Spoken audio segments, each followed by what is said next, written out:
સાધુની પાપલીલા આપણા તમામ માટે આ શરમજનક ઘટના છે। સ્વામીજી ખુદ અમારી સાથે છે।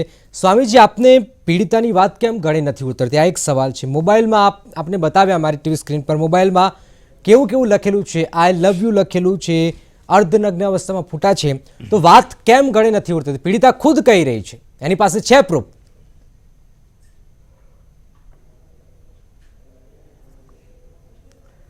જનકભાઈ, ગળે વાત ન ઉતરવાનું કારણ સૌથી પહેલાં તો મેં કહ્યું આપને કે મંદિરના મકાનની જે રચના છે ત્યાં આટલા બધા લોકોની વચ્ચે કોઈ આવી રીતે કંઈ પણ હિંમત કરે એ અશક્ય જેવી વાત છે। માટે એક તો એ વાત સ્વીકારી શકાય એવી નથી। બીજી વાતમાં જો આવું કંઈ પણ બન્યું હોય જે આપને કદાચ કેટલું સ્વીકાર્ય તો હરિપ્રસાદ સ્વામીએ જે વાતચીત કરી પીડિતાના પિતા સાથે, એ વાતચીત પણ અમારી સાથે છે। સ્વામીજી, હરિપ્રસાદ સ્વામીજીએ ખુદ કહ્યું છે કે સુગ્યદાસને સજા આપી દીધી છે। હા, એ જે કંઈ વાતચીત કરીએ, હા, એટલે એ સજા જે કંઈ વાત છે એ એના ટેલિફોનિક વાર્તાલાપના સંદર્ભની અંદર એ વાત છે કે એને સજા આપવામાં આવી છે।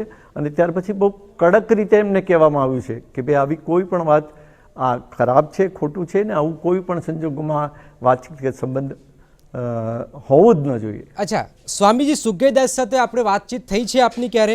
અને હવે એક બાબત છે કે સ્વૈચ્છિક રીતે એમને સંસ્થા પણ છોડી। જો આપ ખોટા ન હોય તો આપને સંસ્થા છોડવાની કેમ જરૂર પડી?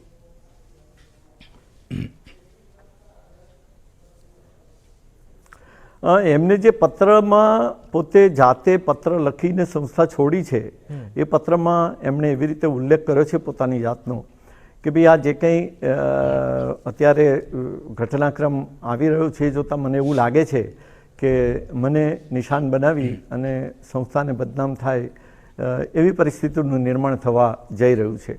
અને એના સંદર્ભમાં એમને લાગ્યું કે મારા એક વ્યક્તિના કારણે આવી મોટી સંસ્થાને બદનામ થવું પડે એ કોઈ રીતે મને મંજૂર નથી અને આ વાત બિલકુલ ખોટી છે।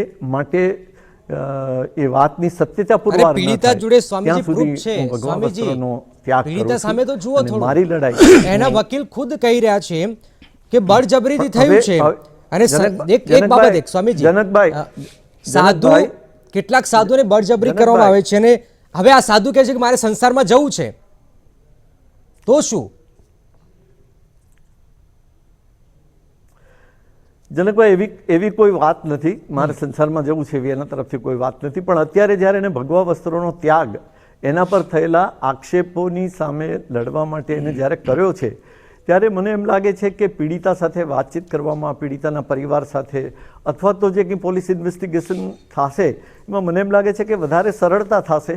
સ્વામીજી, ટૂંકમાં એક સવાલ, જે આક્ષેપો લાગે છે કે બળજબરીથી સાધુ બનાવાય છે અને જો બનાવાતા હોય તો આ પ્રકારના સાધુ ઉત્પન્ન થાય છે, પણ હકીકત છે, આ સવાલનો ટૂંકમાં જવાબ।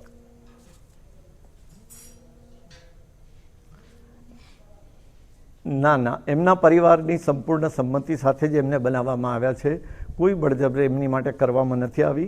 એ પરિવારનો પણ ક્યારેક સંપર્ક થાય તો આપણે ચોક્કસ પૂછજો કે એમને રાજી ખુશીથી એમને ઘરેથી વિદાય આપી છે। બિલકુલ સ્વામીજી, ખૂબ ખૂબ આભાર, આપ આવ્યા, પોતાનો પક્ષ રાખ્યો। આશા રાખીએ કે સંપ્રદાય ખુદ આગળ આવે। જગદીશભાઈ, ઓલ ઓવર સંપ્રદાય આગળ આવવું જોઈએ અને જે છબી ખરડાઈ છે સંપ્રદાય ખુદ પગલાં ન લઈ શકે?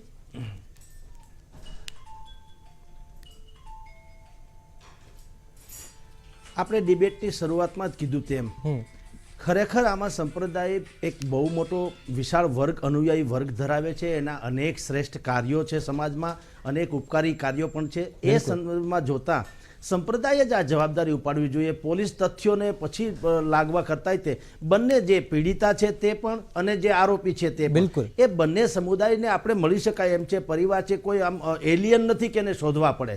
તો બંનેને ભેગા કરીને એક ડિબેટ રાખવી જોઈએ જે સંલગ્ન સંસ્થાઓ સાથે, પોલીસ ડિપાર્ટમેન્ટ હોય, વકીલ હોય, એડવોકેટ હોય, ધારાશાસ્ત્રી હોય યા કોઈ પણ, આ એક મહત્વપૂર્ણ બાબત છે। બેસાડીને દૂધનું દૂધ, આ સંપ્રદાયની બહુ મોટી જવાબદારી છે અને પાણીનું પાણી થવું જોઈએ। એક વ્યક્તિ, જગદીશભાઈ, સમય ઓછું છે આપની પાસે, હવે આપણે અમારી સાથે વાતચીત કરી, ખૂબ ખૂબ આભાર।